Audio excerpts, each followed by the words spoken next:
La première lecture dans le livre des Actes est au chapitre 9, les versets 23 à 25. Au bout d'un certain temps, les Juifs se concertèrent pour le supprimer. Mais leur complot parvint à la connaissance de Saul. On gardait les portes jour et nuit afin de pouvoir le tuer. Cependant, une nuit, les disciples le prirent et le descendirent le long de la muraille, assis dans une corbeille. La deuxième lecture au chapitre 12, les versets 1 à 11. À cette époque-là, le roi Hérode se mit à maltraiter des membres de l'Église, et il fit mourir par l'épée Jacques, le frère de Jean. Quand il vit que cela plaisait aux Juifs, il fit encore arrêter Pierre. C'était pendant la fête des pains sans levain. Après l'avoir fait arrêter et jeter en prison, il le mit sous la garde de 4 escouades, de 4 soldats chacune. Il avait l'intention de le faire comparaître devant le peuple après la Pâque. Pierre était donc gardé dans la prison, et l'Église adressait d'ardentes prières à Dieu pour lui. La nuit qui précédait le jour où Hérode allait le faire comparaître, Pierre, attaché avec 2 chaînes, dormait entre 2 soldats. Des sentinelles postées devant la porte gardaient la prison. Soudain, un ange du Seigneur survint, et une lumière resplendit dans la cellule. L'ange réveilla Pierre en le frappant au côté et lui dit « Lève-toi vite !» Les chaînes tombèrent de ses mains. Puis l'ange lui dit « Mets ta ceinture et tes sandales. » C'est ce qu'il fit. L'ange lui dit encore « Mets ton manteau et suis-moi. » Pierre sortit et le suivit, sans savoir que ce que l'ange avait fait était réel. Il croyait avoir une vision. Ils passèrent la première garde, puis la seconde, et ils arrivèrent à la porte de fer qui mène à la ville. La porte s'ouvrit d'elle-même devant eux. Ils sortirent et s'avancèrent dans une rue. Aussitôt, l'ange quitta Pierre. Revenu à lui-même, Pierre dit « Maintenant, je sais vraiment que le Seigneur a envoyé son ange et qu'il m'a délivré du pouvoir d'Hérode et de tout ce que le peuple juif attendait. » La troisième lecture, toujours dans le livre des Actes, est au chapitre 16, les versets 23 à 31. Après les avoir roués de coups, ils ont jeté Paul et Silas en prison, en recommandant aux gardiens de la prison de les surveiller de près. Face à une telle consigne, le gardien les a jetés dans la prison intérieure et a emprisonné leurs pieds dans des entraves. Vers le milieu de la nuit, Paul et Silas priaient et chantaient des louanges de Dieu, et les prisonniers les écoutaient.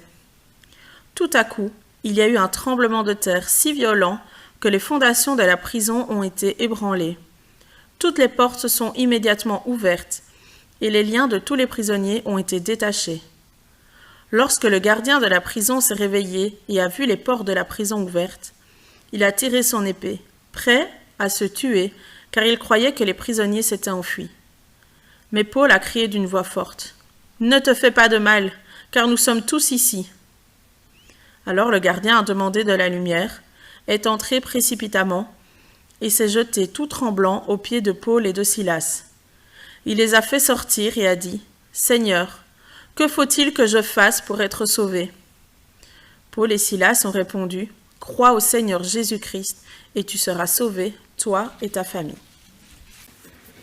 Il y a le président des États-Unis, encore lui, c'est-à-dire que je fais une fixation sur lui, mais bon. Le président des États-Unis a encore étonné tout le monde avec l'annonce de la réhabilitation de la prison d'Alcatraz. Vous connaissez ? Dans la baie de San Francisco. Alors cet ancien site militaire situé sur une île, frappé en fait par des eaux froides et avec des courants très forts, ce qui la rendait difficile en fait d'accès, fut converti en prison de très haute sécurité en 1934. Ça remonte. Réputée comme la plus sûre du pays, cette prison ne laissait pas ou peu de possibilités à une évasion. Il y en a bien un certain nombre qui ont essayé, mais beaucoup ont franchement échoué. On y détenait des prisonniers particulièrement dangereux, et alors tous ceux qui avaient déjà essayé de s'évader ailleurs, à les as de l'évasion, on les rattrapait et c'est là qu'on les mettait. Là, on était sûr que pas possible de sortir. Malgré tout, il semble qu'en 1962, 3 hommes soient parvenus à s'enfuir pour retrouver leur liberté. Alors, il y a toujours un avis de recherche en cours, on a quand même trouvé des traces, certains ont dit qu'ils sont morts, mais on a quand même trouvé le radeau sur un bord de plage. Donc, ils auraient retrouvé leur liberté. Et cet événement a d'ailleurs inspiré le célèbre film Les Évadés d'Alcatraz, avec Clint Eastwood comme acteur principal. Le coût de fonctionnement exorbitant et cette évasion spectaculaire ont conduit à la fermeture de cette prison 1 an plus tard.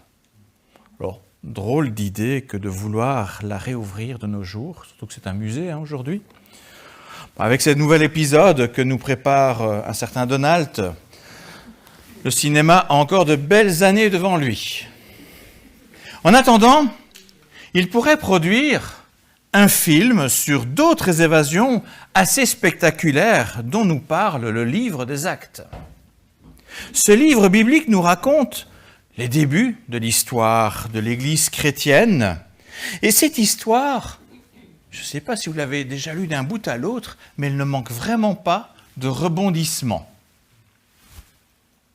C'est une histoire, c'est une véritable épopée, comme on peut le voir dans certains autres récits d'autres cultures.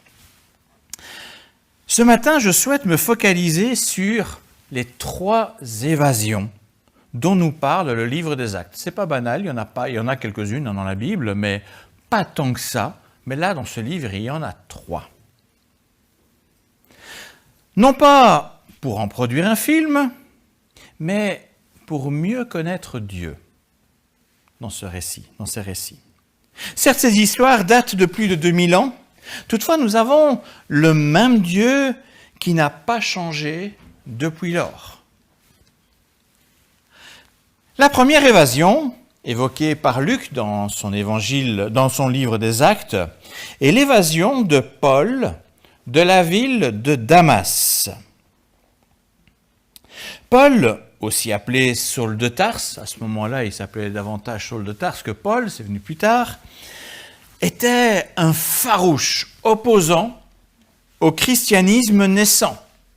Quand je vous dis farouche opposant, il était là-bas pour tuer. Toutefois, le Christ ressuscité s'est manifesté à lui sur le chemin le menant à Damas, vous connaissez l'épisode, provoquant ainsi une conversion spectaculaire chez cet homme. Saul agissait avec zèle, selon ses croyances religieuses, contre ce qui lui paraissait comme une atteinte à Dieu. Il était dans le respect de Dieu, mais il n'a peut-être pas tout compris.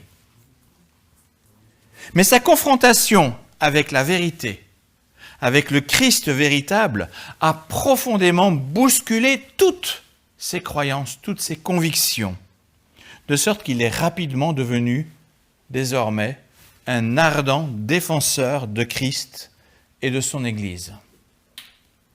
Ce bouleversement complet de situation dans la vie de Paul fut provoqué par Dieu pour le conduire selon son plan à devenir le grand apôtre que nous connaissons et qui nous parle encore beaucoup aujourd'hui. Alors bien entendu, un tel changement chez Saul fut considéré par les siens comme une énorme trahison. Et très vite, ils complotèrent pour le tuer. Pour sauver sa vie, Saul devait fuir. Or, toutes les portes de la ville étaient gardées afin de mettre la main sur lui pour l'assassiner. Face à cette situation, à nouveau, Dieu est intervenu en mettant à cœur des chrétiens de Damas d'aider leur ancien ennemi numéro 1. Il n'y avait pas longtemps, ils venaient pour les tuer. Et là, ils sont en train de l'aider pour le faire sortir, pour lui permettre de s'évader de cette ville dont il est prisonnier. Dieu permit ainsi une évasion de la ville de nuit avec une corde et une corbeille le long de la muraille, de sorte que Paul a pu poursuivre son chemin et sa mission selon les projets divins. L'Éternel désirait utiliser Paul pour de grandes aventures à son service, comme en témoigne en fait tout le reste du livre des Actes. Et c'est ainsi qu'il a pu être le grand missionnaire, apôtre du Christ autour de la Méditerranée. Il fut même l'instrument de l'Esprit pour la diffusion de l'Évangile et le développement de l'Église chrétienne jusqu'à aujourd'hui encore. Alors dans cette première évasion, je souhaite mettre en avant un élément de Dieu. On peut en mettre plusieurs. Je vais à chaque fois en prendre un. L'omniscience de Dieu. Le fait qu'il connaisse tout. Son omniscience a déjoué un complot haineux, a disposé les cœurs pour aider Paul et a conduit ce dernier pour l'accomplissement de son projet qui se poursuit encore maintenant. Dieu savait le complot, Dieu savait comment l'aider au moment présent et il savait pourquoi il le faisait dans le futur. Il est omniscient dans cette histoire. Dans la deuxième évasion est celle de Pierre à Jérusalem. Une évasion des plus étranges. Notons d'abord le contraste entre Jacques et Pierre. Tous les deux appartiennent au groupe des 12 disciples de Jésus. Ils sont tous les deux égaux, je vais dire quelque part, en stature, en mission qui leur avait été donnée. Jacques fut pris par le roi Hérode et assassiné pour des raisons politiques.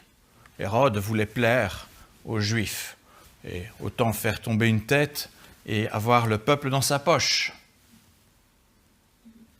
Même si on ne comprend pas, Dieu, là, n'a pas empêché ce meurtre.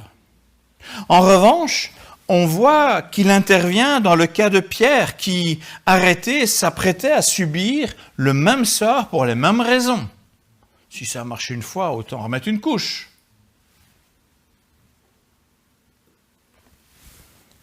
Cela fait partie des mystères de la sagesse de Dieu, où il permet certaines choses à certains moments et où il intervient d'une main forte à d'autres. Il n'est pas intervenu pour Jacques, il est intervenu pour Pierre. Et ce contraste nous rappelle que Dieu a toujours la capacité d'agir, mais il n'agit pas de façon automatique. Les interventions de l'Éternel sont toujours une surprise avec un but particulier. Paul a rappelé la semaine dernière, Dieu ne fait pas des miracles juste pour des miracles, il fait des miracles dans un but précis. Un deuxième élément que je souhaite aussi mettre en évidence est l'attitude des chrétiens de Jérusalem. Ils ont conscience que Dieu peut agir, mais que ce n'est pas automatique. Ils se sont donc réunis pour prier ardemment le Seigneur en faveur de Pierre. Seul un miracle pouvait le sauver de la mort. La nuit, juste avant son jugement, il a plu à Dieu d'intervenir pour libérer Pierre, malgré une garde renforcée. Il était au fond de la prison, enchaîné, et même encadré avec 2 gardes, 2 soldats, dans sa cellule, et 2 autres derrière la porte. 4 personnes pour garder une personne. S'il y a des gardiens de prison, c'était le grand luxe à ce moment-là. Et pourtant, malgré tous les moyens de sécurité, Dieu semble se jouer complètement de toutes les mesures humaines et il libéra Pierre avec une étonnante facilité. Dans ce texte, c'est vraiment ce qui frappe le plus, une étonnante facilité. Un ange apparut au milieu de la nuit pour réveiller Pierre et le conduire dehors. Les gardiens ne se réveillent pas, il y a plein de lumière, il y a les chaînes qui tombent, il n'y a rien qui bouge là-dedans. les chaînes tombent, les différentes portes s'ouvrent, et tout cela sans qu'aucun garde ne se réveillât. Et en moins de temps qu'il ne faut pour le dire, l'ange amena Pierre hors de la prison. Comme pour Paul à Damas, Dieu désirait remettre Pierre en route pour le service de l'Évangile. L'ange lui dit, « Lève-toi vite, mets ta ceinture et tes sandales, mets ton manteau et suis-moi. » Tous des ordres qui le mettent en mouvement, qui le remettent en route, qui le remettent en mission. Et tout cela au nez et à la barbe des gardiens présents dans la cellule et derrière la porte.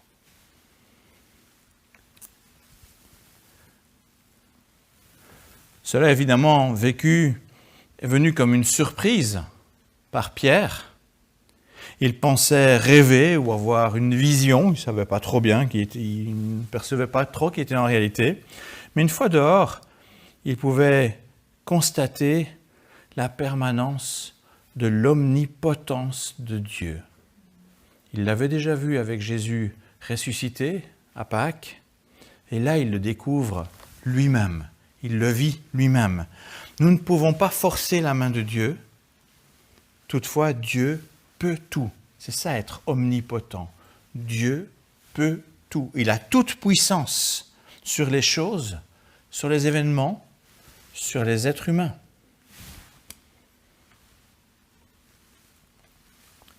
J'en arrive à présent à la troisième évasion. Paul et Silas sortant de la prison de Philippe, après une nouvelle intervention surprise de Dieu.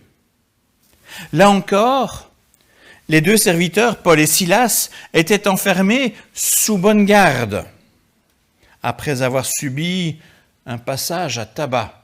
Ils avaient été méchamment tabassés juste avant cela. Il faut savoir que les gardiens étaient garants de leurs prisonniers, au prix de leur propre vie. Et c'est pourquoi Paul et Silas étaient non seulement mis dans le cachot le plus sécurisé, à l'intérieur, au centre de la prison, mais ils étaient aussi attachés aux chevilles, entre deux planches. Vous avez déjà vu ces planches où il y a deux trous là. On met les pieds dedans, on ferme, on bloque tout avec des cadenas. Tout cela, évidemment, solidement attaché. Cette situation était des plus inconfortables pour Paul et Silas, surtout après avoir subi des coups. Je ne sais pas si vous imaginez, là vous êtes sur le sol en pierre, vous avez été tabassé, vous ne pouvez même pas vous retourner, rien du tout.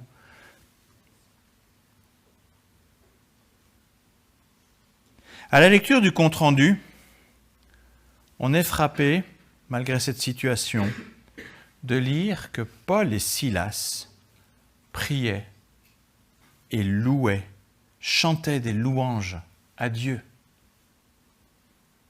Je ne sais pas si vous essayez de vous mettre à leur place, là. Ils sont en train de méchamment souffrir dans cette prison. Ils prient et ils chantent des louanges à Dieu. Plutôt que de s'apitoyer sur leur sort, ils se tournaient vers Dieu. Ils s'en remettaient à lui. Et parce que Dieu était là aussi avec eux, dans le fond de cette prison, au plus profond, plus au centre de cette prison, Dieu entendit leurs prières et il choisit d'intervenir d'une main forte, comme pour Pierre à Jérusalem. Un violent tremblement de terre survint. Dans la région, c'est pas si rare, mais ce qui surprend quand même dans cette histoire, c'est de constater que toutes les portes furent ouvertes et que toutes les entraves des chaînes retenant les prisonniers se sont ouvertes aussi. Et s'il y a un tremblement de terre pour ouvrir des chaînes, j'ai des doutes. En lisant la suite du récit, nous nous demandons pourquoi Dieu est ainsi intervenu, puisque le lendemain, on annonçait la libération de Paul et Silas. Moi, il y a quand même une énigme là. Dieu intervient d'une façon forte, tout ça pour nous annoncer que le lendemain, on passe la nuit et ils sont libérés. Bizarre, non? C'est que Dieu était là, avec ses deux serviteurs, toujours disponibles pour lui.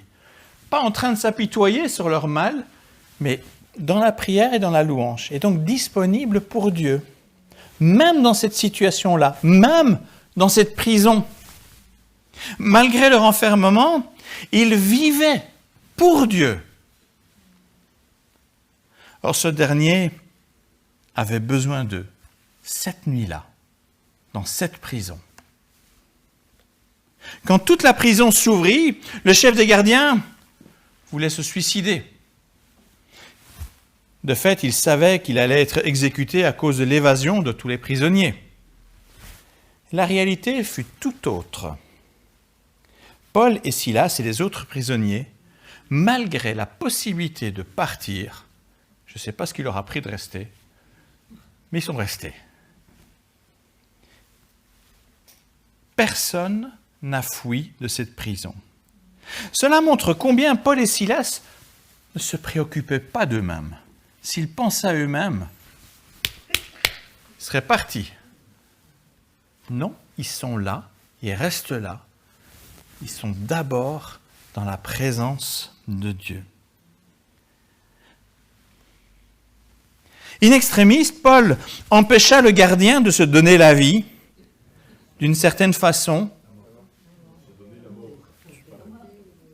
de se donner... Je dois reconnaître, j'ai pas beaucoup dormi cette nuit. Oui. In extremis, Paul empêcha le gardien de se donner la mort. D'une certaine façon, il lui sauva la vie. Par l'intermédiaire de Paul et Silas, Dieu sauve la vie de ce gardien qui allait se suicider. Et touché par cela, ce gardien les appelle même « Seigneur, qu'est-ce que je dois faire ?» Seigneur, il est au pluriel là, dans le texte. « Qu'est-ce que je dois faire pour être sauvé ?» Il y a un double langage qui est là. C'est sauvé sur le moment même, mais on sent bien chez l'auteur qui veut nous parler, mais sauvé pour la vie éternelle. Il y a un jeu qui se fait là. Et Paul, plutôt que de se limiter simplement à la question de se sauver par rapport à ce qui s'est passé, il voit bien qu'il n'a plus de prison pour garder les prisonniers, mais Paul ne s'inquiète pas de ça. Il va lui dire, pour être sauvé, crois au Seigneur Jésus, et toi et ta maison, vous serez sauvés.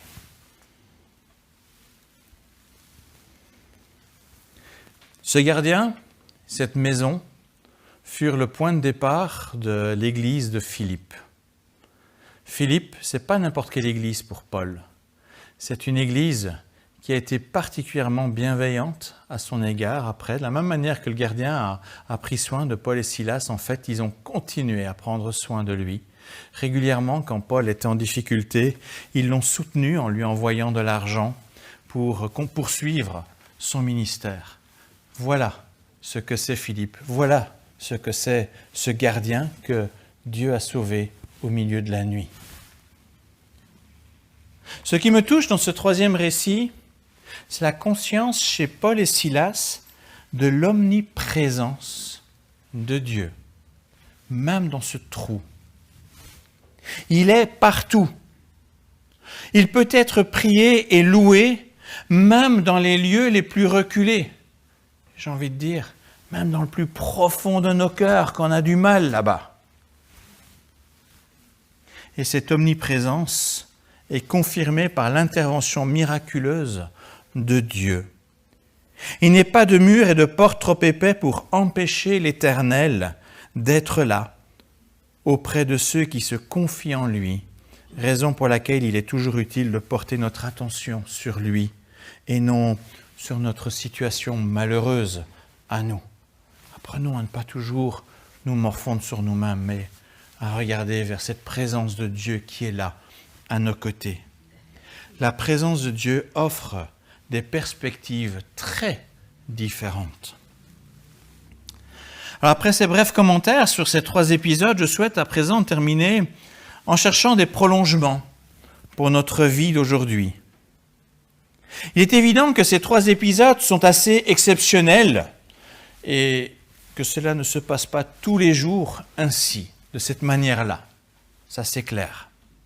Cependant, le Dieu de Pierre, de Paul, de Silas est aussi notre Dieu. Notre contexte est bien entendu différent, mais Dieu reste le même. Ce Dieu que nous avons loué, adoré, prié durant ce culte est le même qui était là à entendre les prières et les louanges dont nous parle le livre des Actes. Dieu restera toujours omniscient, omnipotent, omniprésent. Il sait tout du passé, du présent et du futur. Il peut tout, hier, aujourd'hui et demain. Il est partout, même dans les lieux les plus reculés. Le véritable héros de ces histoires, c'est l'Esprit de Dieu agissant au milieu de nous, comme il a agi avec ces 3 personnes. Il continue à être le héros de l'Église. Il est là aussi avec nous. Nous sommes les servantes et les serviteurs du Seigneur. Il nous veut à son service. Il sait qu'il nous faut ce qu'il nous faut pour rendre ce service possible aujourd'hui et même demain. Ce service n'est pas toujours évident.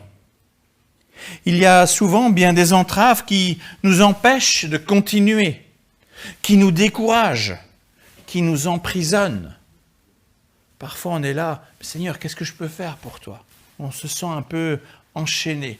Je ne sais plus quoi faire, je me sens limité, je suis trop âgé, je ne suis pas en bonne santé, je suis fatigué, je n'ai pas le temps.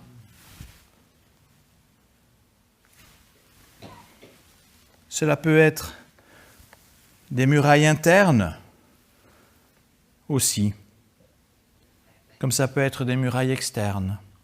Les murailles externes, c'est parfois des personnes, des choses, des situations qui nous empêchent de nous mettre en marche. Les murailles internes, ça peut être par exemple des croyances erronées ou encore des traumatismes passés qui nous tenaillent, qui nous empêchent d'avancer. Les murailles qui nous empêchent d'être au service, il y en a malheureusement beaucoup. Ces 3 récits nous encouragent à ne pas nous replier sur nous-mêmes. Ne nous laissons pas nous aussi enfermer en plus de ces murailles qui parfois nous bloquent. Mais nous encourage plutôt à nous tourner vers Dieu qui peut nous remettre dans le coup, nous permettre de continuer l'aventure avec lui. Dieu n'est pas au bout de ses surprises. La prière est toujours utile. Parfois, nous nous écrions « À quoi bon? C'est impossible !» Mais c'est mal connaître notre Dieu.